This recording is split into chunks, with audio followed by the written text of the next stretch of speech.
Hi, everyone. I wanted to welcome you to another episode of Valuecast. It's the podcast where we talk about the value of people and services within the extended workforce, but also talk about connecting uh, departments, teams, anything that we really think adds value to the services that are provided. So today we're going to be talking about a really interesting topic. We're talking about the establishment of, or the value of establishing strong relationships between buyers and providers within the extended workforce. As you'll see on the screen, I've got Karl with me, Karl Whelpdale. Karl, how are you doing? Good, very good indeed. Looking forward to the time we can spend together and to get into this subject. Is one that's pretty close to my heart. Yeah, definitely. I think throughout all the discussions we've had in the last few months, we touched quite a few topics, but this one definitely does interest me, because it doesn't matter what services we talk about, the power of people always have an impact on how services are delivered. But before we go into the topic, maybe spend a few minutes just introducing yourself to those people that may not know you. Sure. So, Karl Whelpdale, I've been around this industry for far too many years for me to remember, as you can tell from the grey hair. I actually, within the talent sphere, and let's go back to the sort of days of staffing, probably the best part of 35 years. So I grew up man and boy, from being a temps and permanent controller consultant within a branch, moving right through operations, moving through to regional sales, national sales, corporate sales, and then really getting into the solution space. I really could start to see what was going on in the market space, particularly in North America, around clients no longer being interested in just the delivery of a staffing-based solution, but wanted something much more comprehensive, and decided to then make the move into the talent sphere, but from a solutions perspective, MSP, RPO, talent-based solutions. Back in the day, before VMSs really existed, Alex, that's how old I am. I started when VMSs were just coming in, and that was 2003. So yeah, you definitely supersede me. Not that that's a bad thing. No. So delivering programs on spreadsheets, as many people did in those days. I think the first program that I sold, and back in those days, as a person in this space, not only did you sell the solution, you designed it, you helped drive the implementation, the program management, everything else. I think my first program was in 1997, 1998. Wow. So going on to far many 2 years to remember. So I've seen the industry go through quite an evolution to get to where it is today. So yeah, I went through all of that process, then gained some good experience in the VMS space specifically. And so a lot of what I'm going to talk about today, to be fair, is really relevant to that category of talent management versus other types of indirect procurement. But really saw the value of getting a very well-rounded background investment in myself, of getting that space to understand the solutions, the technology that underpin them. And then I see some of my colleagues on LinkedIn talking about that they fell into procurement quite often. Mine was a conscious decision. Because I'd got to the stage of where I'd developed and deployed quite a few large solutions and really felt, not that I didn't have anything else to prove to myself, but I was missing something. I was missing that internal understanding of the pressures and challenges and the nuances of what a client would go through when they're trying to deploy what can be quite a complex solution. So I made a conscious decision to move into procurement. I have spent time there, considerable periods of time with various companies, but have also gone back over and utilized that experience to benefit solution providers at different points in my career as well. So again, that investment has been about me being the most well-rounded professional, I think, as I can be. Yeah, it's you got quite a few years in the industry, and it's very unique to see someone spend so much time on the provider side as well as on the buyer side. I've spent all of my time pretty much on the provider side. So, I've learned so much. It's amazing what you can learn, right, from just being able to step on the other side in other people's shoes versus that one angled perspective. Yeah. And I think it helps when you're talking to clients, both from a procurement standpoint and also solution providers, because you understand how the whole program should work. You understand where some of the challenges would be, and hopefully help those organizations to get ahead of them before they become issues. Yep, definitely. And in relation to you mentioned, obviously today we're specifically focused on the extended workforce around software, etc. But your experience within the extended workforce, just so everyone's clear, it isn't just focused on contingent workers. You've got a lot of experience within the SOW space, Yeah. and other different types of modules, right? You've got a Yeah. more of a holistic view. Yeah, applicant tracking systems as well from a technology perspective. The VMS space, I ran a VMS company for a short period of time that morphed into something as part of a bigger company you would probably recognize today. So yeah, it was trying to pick up all sides of those things to understand. And technology was always very much seen, although it may be evolving, as really the enabler of the process. It was really the process that needed to define and deliver the value. So yes, spent time in all of those, and so. Then being able to see what all the component parts are to bring them together to deliver a successful value proposition. Definitely. Yeah, I think, the way I've looked at the market, it was very much when, right back in the early 2000s, it was very much driven, you've got a recruitment process and you've got this piece of technology behind it, but actually the technology needs to try and fit a mold. Whereas today it's sort of flipped on its head, where it's the technology really driving that value, and then the services behind it are there to sit in. But we're not here to talk too much about that, because we could talk about hundreds of topics, Karl. We know we can, and we have done already. But I think it's a nice transition really into the fact that, because you've got that great mix on the provider side, but also on the client side, you have a real understanding of where you've seen value provided within a relationship to make a program successful, right from early stage sales process right through to the evolution of a program. And so let's start touching on a little bit about, what is it that, helps establish those strong relationships? Like, why is this topic important to you, Karl? I think it's important to me because what I'm starting to see out there in this space today, Alex, is I think there's becoming a divergence of the relationships between solution providers and procurement that I didn't really see in the early days. If I go back to my early days, I've always seen procurement and sales functions within solution providers really being two sides of the same coin. The slight difference is that procurement has always needed to be equally good at sales or relationship development, right? They have to be able to build that business case for a client.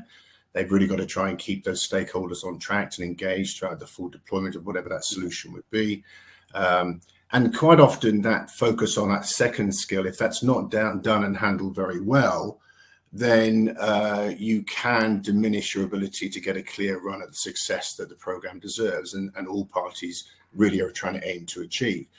And one of the reasons I see this is changing, or has changed in the last few years, is I was looking at some research from Gartner just recently, which had said something like, I think it was 77% of B2B buyers had viewed or were viewing their most recent purchases as being very complex or very difficult, which is understandable. We both understand in the space they have become quite complex and therefore somewhat difficult. But what was interesting to me were a few other points that came out from this research that said something like 75% of these buyers equally also preferred a representative-free engagement process. So they really were not that keen to engage representatives from those providers in learning or developing their capabilities, and really wanted them to stay out of the equation quite a lot. And I think the other piece that I'd seen was that quite often these buyers are more than 50% of the way through the purchasing process before they actually start to engage in any meaningful conversation with a service-provider representative. Which was somewhat shocking to me, because I think as the complexity of the sale has increased, you'd think there would be a natural tendency to want to engage more of the companies out there that can bring that knowledge transfer to help you make a more informed decision in the way that you're actually working.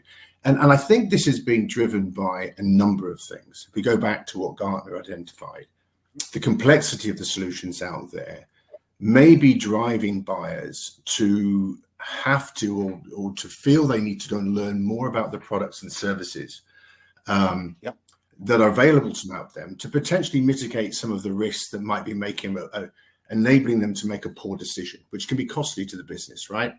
And this is supported by a vast amount of information that's available. You've seen it, I've seen it, on companies, their products, their information, on information reports that come out into the marketplace. And so they're able to avail themselves of this information, and unless they have a deep-seated category experience, someone like myself who's come from the other side of the market, the drive to potentially go and get this information from research and reading versus engaging and trusting the solution provider to try and share some of that information with you as part of building the business case, seems to be prevailing out there, which I think can be, a real disconnect and a loss of value in terms of how the relationship should be forming and should be developing. Particularly people like myself who, and not necessarily me, but other people that have come with category experience, they might find that they're on their third, fourth, or fifth generation deployment of a solution. And so they tend to feel, well, this is kind of just a case of we're just going to polish it up and see what else we need from a scope perspective.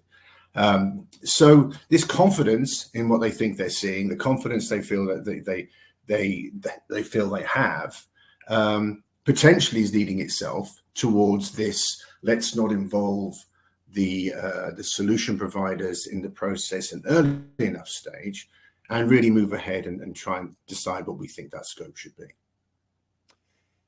Yeah, like I've been involved in processes, both sides of those, very engaging buyers who want to learn about you as well as your solutions, versus ones that don't. And my experience, and again, this is talking just from my personal experiences, the amount of more challenges that you've seen come out of trying to create scope and then implement, you almost put your foot a little bit behind the gas. Well, take your foot off the gas pedal a little bit, because you need to change gears several times before you can actually start to accelerate.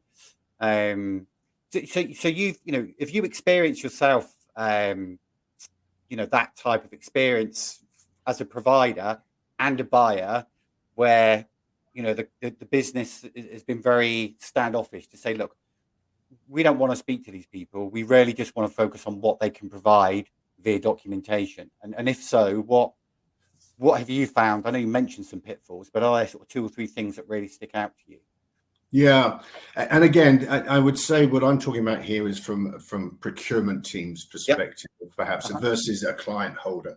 So, coming to the market, or before you engage your service provider or technology provider with a predetermined idea of what you think you need, can often focus that provider having to focus on the selling the features and benefits of a solution, which can be quite disenfranchising for stakeholders. Because I think what you end up having there is you take away the ability for the solution provider to focus on the why. Why are we doing this? And what happens is, I think, and again, service providers, is they end up being put into a situation where they are relying heavily on the procurement client environment to fully understand what the why is and what they're getting into in order to build a business case to support the selection process. And quite often they should be pushing further back on that. The solution providers have spent a lot of time, certainly from what my background is, and the best ones out there, Alex, really do. Have you ever heard of the challenger sales model? I haven't, no. Right. So the challenger. So this is where I think procurement people should go and do some sales development at some points. The challenger sales model is a very effective model that many of the really good solution providers utilize to great effect. And what the challenger model says is you need to go in and have discussions with your client where you are able to demonstrate greater knowledge of their business than they themselves have. Because you're adding value and you create tension with that client. Let's create tension. Let's say, are you aware that your inability to attract talent within a given period of time puts you further behind the curve than your closest competitors, and here's the impact it has on your business. But without talking about the solution itself, utilizing language that is pertinent to the client, that aims to educate them so they see value. And if they see that value, then they should be bringing you more into that business-related discussion, because they see that you're someone that's focused on a solution, not just shifting a product. And so that this dynamic that seems to have been evolving, I think that's where it concerns me, is because the solution provider can sometimes find themselves coming into an environment and almost having to unpick what the client or the procurement professional has already predetermined as them saying, no, I think we need this and what it is, and got very much towards the how and the why, whereas the solution provider can add real value by getting them to understand the how and the what, whereas the solution provider should be focusing on the why, because ultimately the why is going to build back to the value that the program delivers. And I'm starting to see, with this dynamic of buyers doing much more of their research and almost saying, I want this and I want that, that we're hamstringing some very credible providers out there from doing the best they can. Yeah, I agree. It's it's a real challenge, and it's the challenge that I've always seen as well is that if you are a provider who wants not to challenge a buyer, but wants to express and demonstrate that value, but that door is firmly closed, right? And you've got this document that you have to respond to. And how many buyers? Well, I can speak from a provider perspective. I've had providers come back and say, you know what, I'm not going to bid because I can't get enough information, and I honestly don't understand how I can provide you value by just answering these questions. Yeah. And I've seen that as been quite a challenge, though, because a lot of buyers are going, fine, well, I've got these 3 providers that have answered my questions. The challenge is that buyer then, how do you know that those 3 providers are the best providers? You've sort of circumvented your gaining the value over your process, and that I think is one of the things that if you build that relationship between the provider and that procurement team, you're more likely to get the value you expect. No, I agree. And as I said, what happens is you run the risk of the buyer often underestimating the value of the needs of the business and the drivers of the stakeholders, right? So it's unable to really support those, the ability to fully understand the why, and then leverage that benefit. And as you're right, if they're then going to go through an RFP evaluation process and say, this supplier didn't answer this question fully, or they caveated that answer, which quite often has, I've seen some, and I've got some particular views on the RFP process, which we can come on to a little bit later, where this document can be 100 pages, whatever it is really largely a tick box exercise or a process within which the supplier's got to verify A, B, and C. But there's very little focus on that why. You don't allow for that creativity. I mean, one of the reasons I got into this business was because I enjoy the ideation. I enjoy the ability to sit there and work with a senior leadership team and say, we're all trying to get to a solution, but we each have different reasons as to why we want to be there. Audit and tax has different reasons than procurement, than stakeholders, than HR, than finance. But you have to understand each of those drivers and what those desires, motivations, aspirations are, in order to get them all to the point of where they all say yes to what the solution should be. And it takes a very strong procurement professional. I'm not saying they're not out there, but please, don't flood my inbox. Anyone was saying that. I'm not saying there. I'm just saying that it needs to be there. And if this research is saying there's a distancing of the engagement from where the font of knowledge and expertise sits, which is with providers, I worry about whether there's really the right access to the right information that helps them to build and get to an informed decision. Yeah, I agree.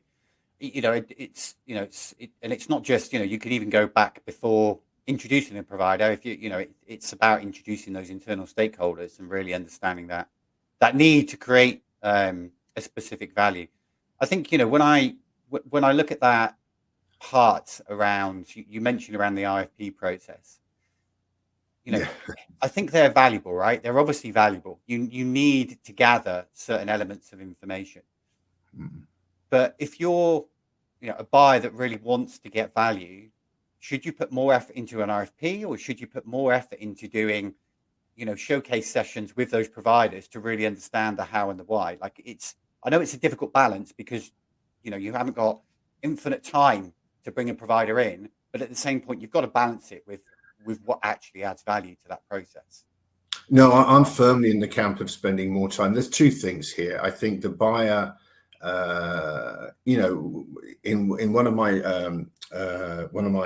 roles as a buyer for a large global finance organization, we would form an integrated procurement team.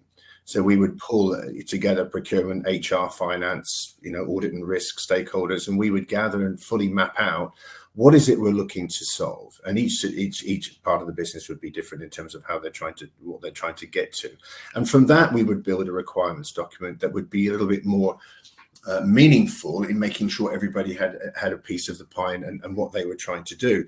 But when the RFP happens, and I've seen this happen in organizations, you can still do that, is today it's very one-sided and very prescriptive. Mm-hmm. It's very much set out there, and it's sent out saying, right, here's what our requirements are, here's what we believe our spend to be, here's where we see we have the influence.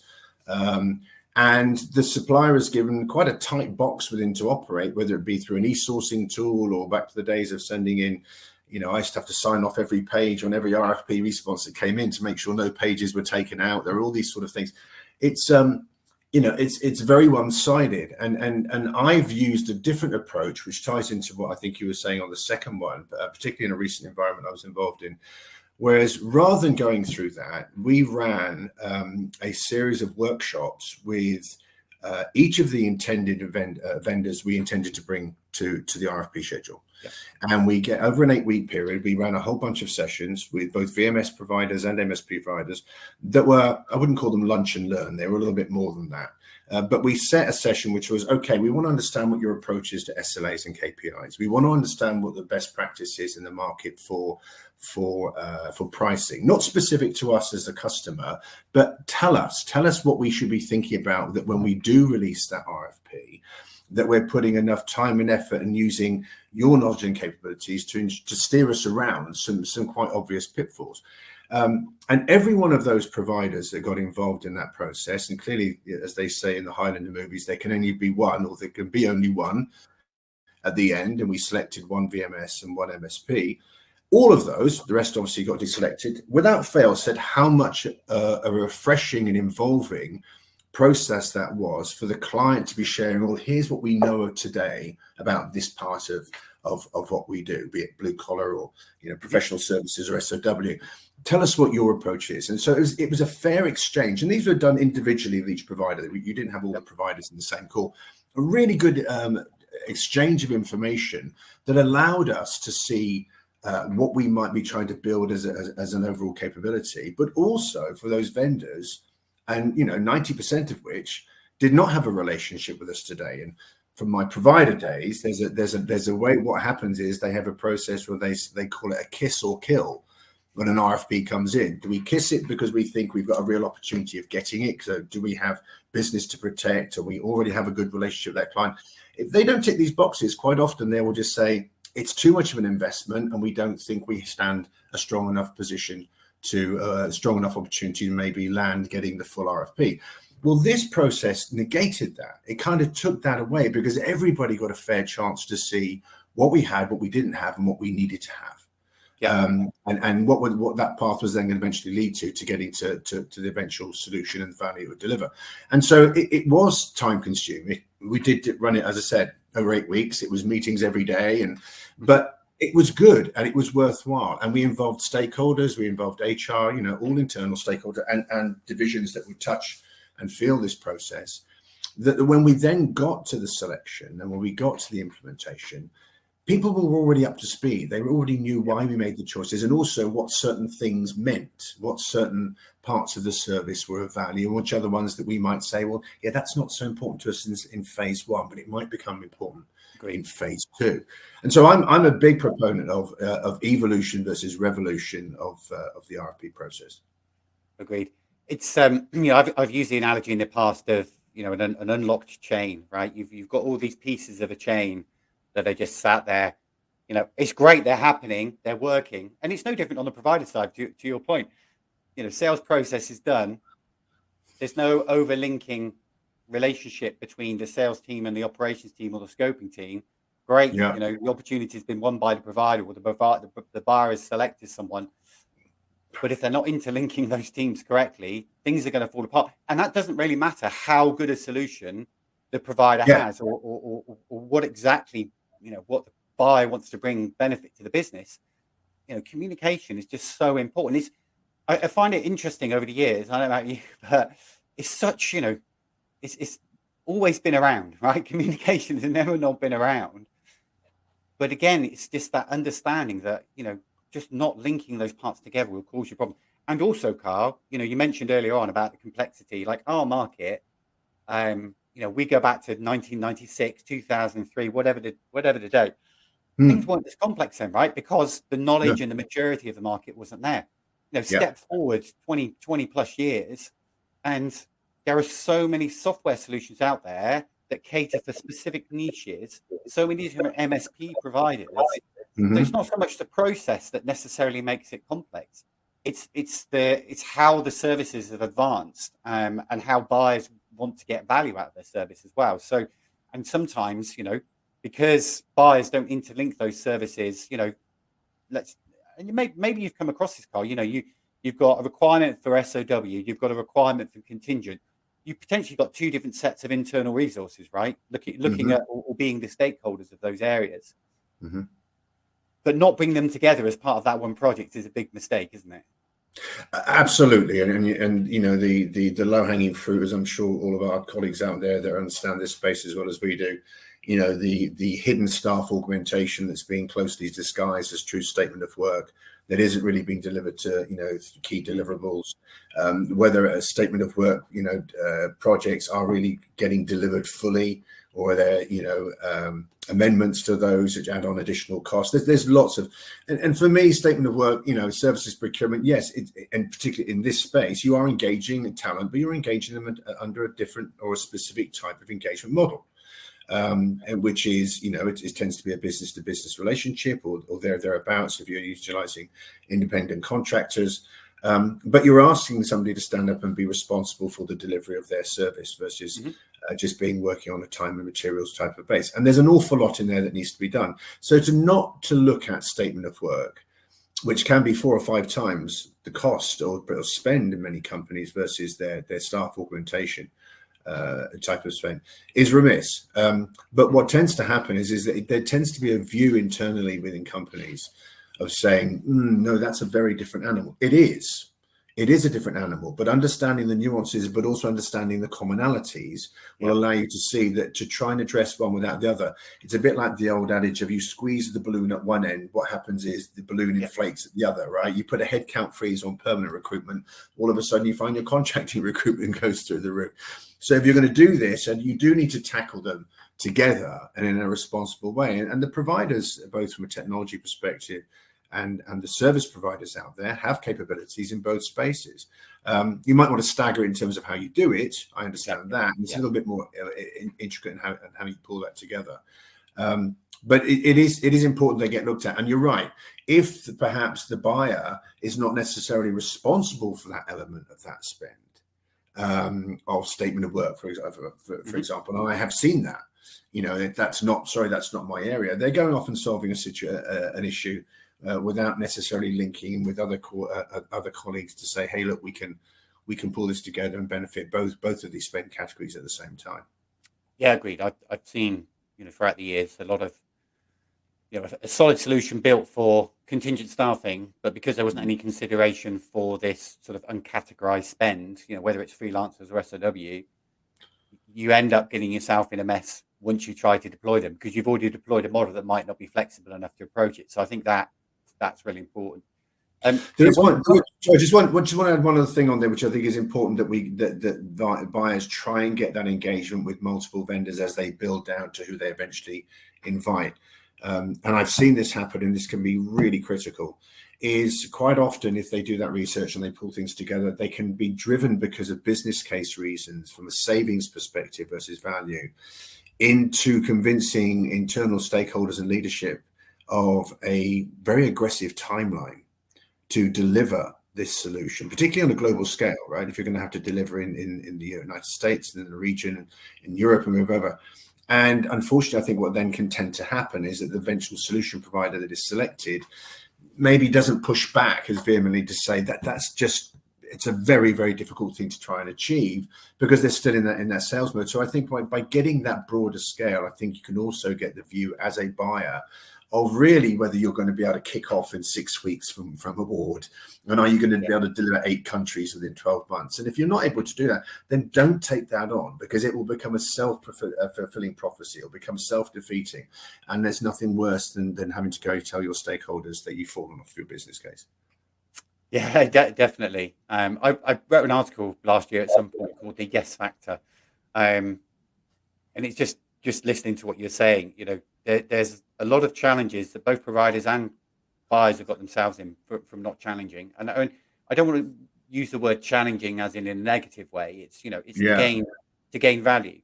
But we all have to stop saying yes to everything, and we have to ask those additional questions, because Yes. you don't, someone asks you to put a tick in that box. Yeah, I'll put a tick in that box. But then 5 weeks down the line, when you get asked another question, well, you did say that you put that tick in the box. Yeah, but actually there was probably 4 or 5 sub questions I should have asked you. Yeah. It's just about the ability of providers to be able to consult. So just transitioning quickly over to, so we've established that relationship. We've done those you shared some great experiences there of doing those you could almost call them face-to-face RFI sessions in a way, right? Yeah. You sort of spent that time building the relationship to release the RFP. So once we get into that process and then we get closer to implementation, how have you seen that relationship between the buyer and the provider work best? As in, that the relationships has been established. How do you maintain it to ensure you continue to drive value to that client, and likewise the buyer to provider? Yes, I think this is a crucial stage both for the provider and the buyer, right? You're now about to see where the rubber hits the road, right?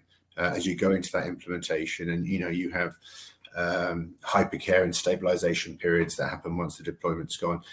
I mean, for what I can tell you, what I've seen, which I think is a challenge, and what therefore from that perspective as to what needs to be covered, I've seen solution providers quite often deploy quite a cookie cutter approach to the implementation schedule, and I understand why. Having been in that side, if you're an implementation team, you've got to get in, get out, deploy it, get up and running, and then you're generally moving on to another piece of work with another client.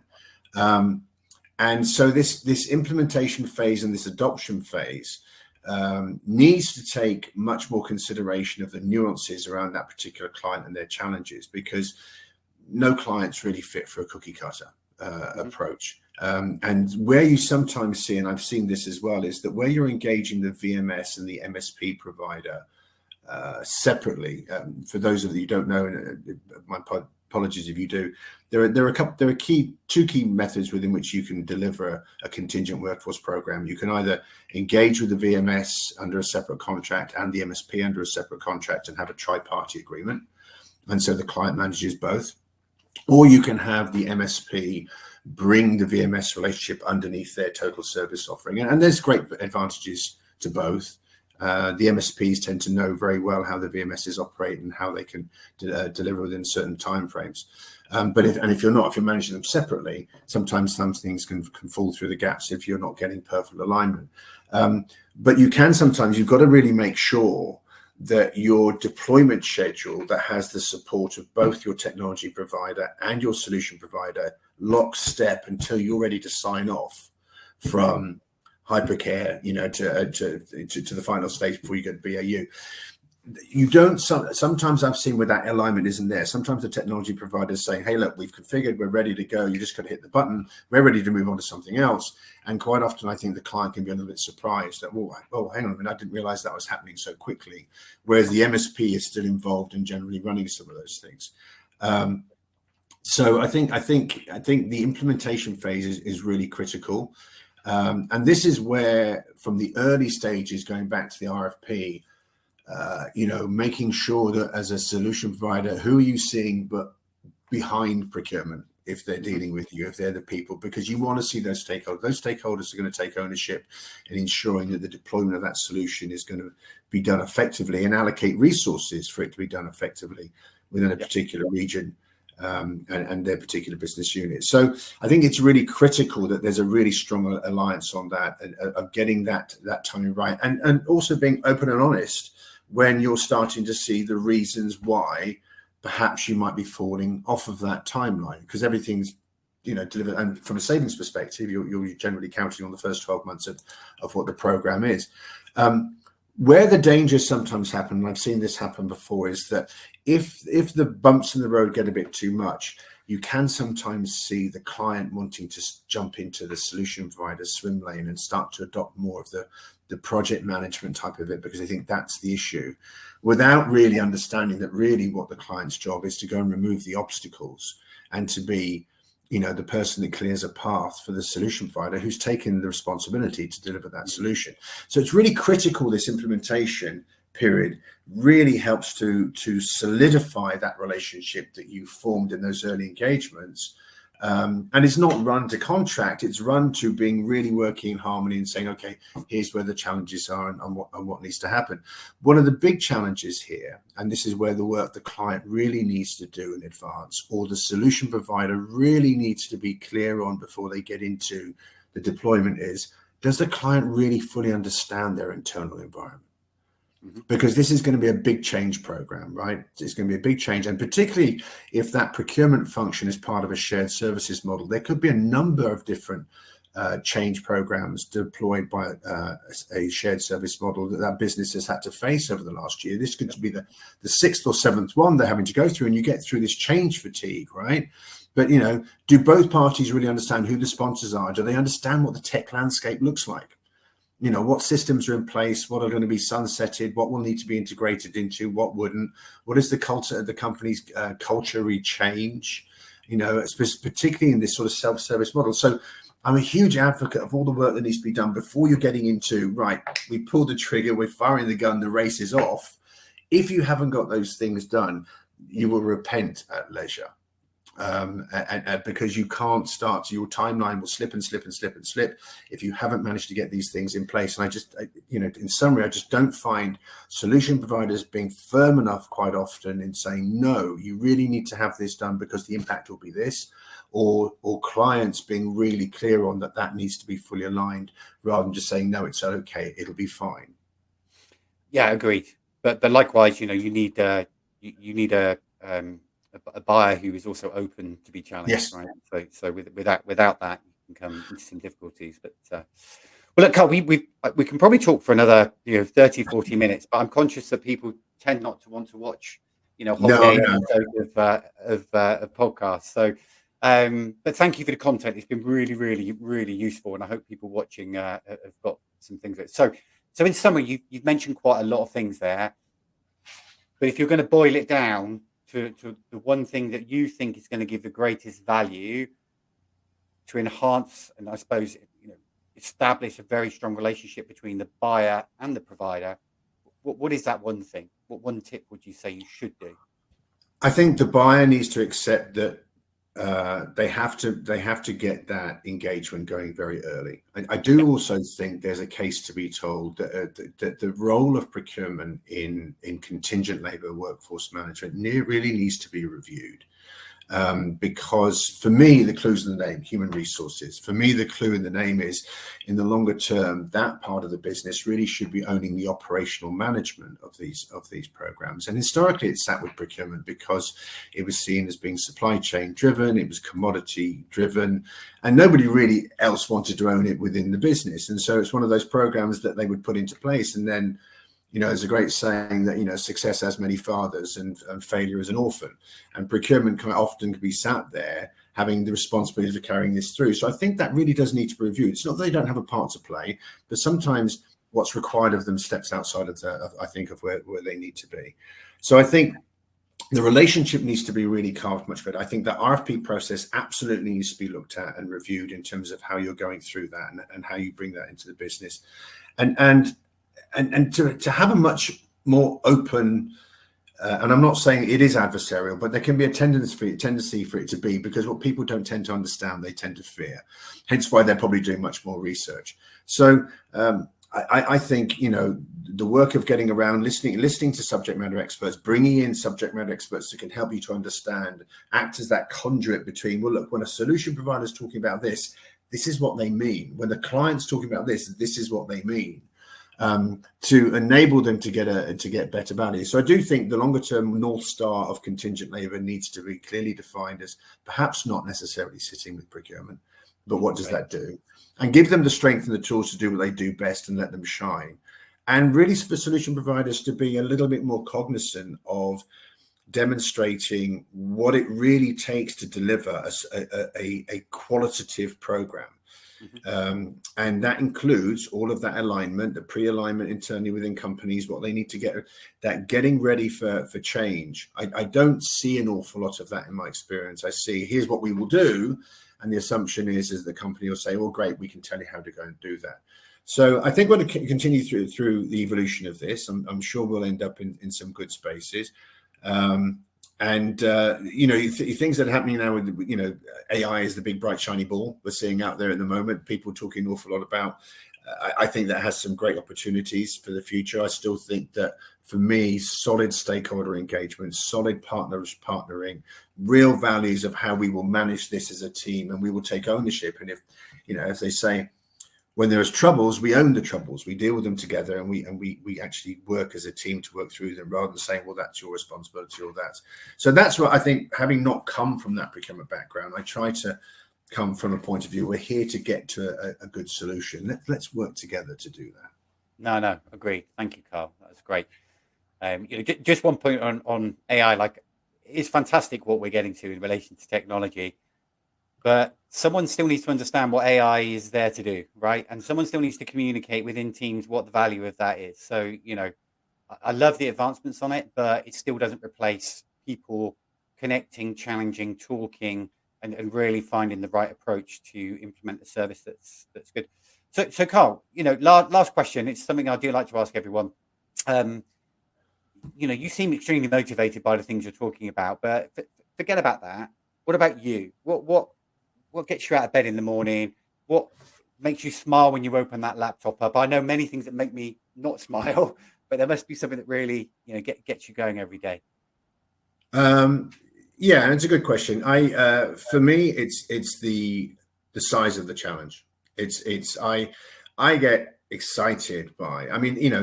For me, when I first went into sales in this industry, and the same things in procurement, that you work months and months and months to get senior leaders to a point of where they want to say, great, we're going to do that deal.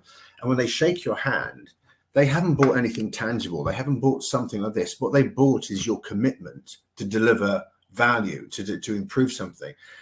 That solution sale, whether you're from a procurement side or from that side, it's intoxicating. Yeah. And it can take a great lot of skill, and it's hugely satisfying when it comes together. So for me, the bigger the challenge we keep every day, working with good, credible people that most of the time you want them to be the smartest people in the room, which you do. I think Jack Welch once said, if you're the smartest person in the room, you're in the wrong room. I think it's attributed to him. I may have that wrong. So that really gets me up. I'll be up at 5 o'clock in the morning. I'll do the work. My wife will tell me, you're not taking your laptop on holiday. And I will be secretly going away because I have a genuine passion for doing it. And so that for me is it's the size of the challenge. It's the opportunity to look back and say, we did that. And that's one of the things I think from as a consultant perspective, that there are so many good consultancies out there, that do great work. And I like to do the same sort of thing. But where I really get into it is, it's not just telling a company how to do it. I want to get in there and do it with you. Yeah. I want to hold your hand, whether you're a solution provider trying to say, how do we crack a certain client market? How do we get? I'll do that with you. If you're a client saying, how do we transition this program from category, from procurement to HR, or how do we actually sort of develop this as a program? I'll come in and say how we're going to do it, and then I'll do it with you, and then we'll put a bow on it. That's the bit. It's the doing. It's not so much just the saying. That's what really makes it for me. Good. Yeah. Like in my motivational world, you would be what I called a very high searcher, which is someone who, has to find, the passion in what they do to really drive and motivate them. Without that end purpose and passion, it doesn't need to be financial, but it needs to be something that's tangible that you can see is going to make a real difference, right? Yeah. Real difference to someone, to a business, but also to people, utilizing those services. And I think that's probably one of the most valuable motivators to have, without that. And that you grow from, everybody's looking to grow, right? I want to grow. I don't want to go back in necessarily to grow and go away and say, I took something from that experience. My client took something from that experience. And that's given me a different perspective on something that I probably wouldn't have had before. And I can use that to good stead for other organizations that I work with. So yeah, absolutely. I like to learn. Brilliant. Well, look, Karl, thank you so much. It's been wonderful talking to you. It's no different to talking to you in our regular catch-ups, to be honest with you. But I hope whoever is watching this, that you will get great value from it. I certainly have. So, Karl, wishing you all the best for the rest of the day, and thanks very much for your insights and input. Thank you much, Alex. I really appreciate the opportunity. Thank you.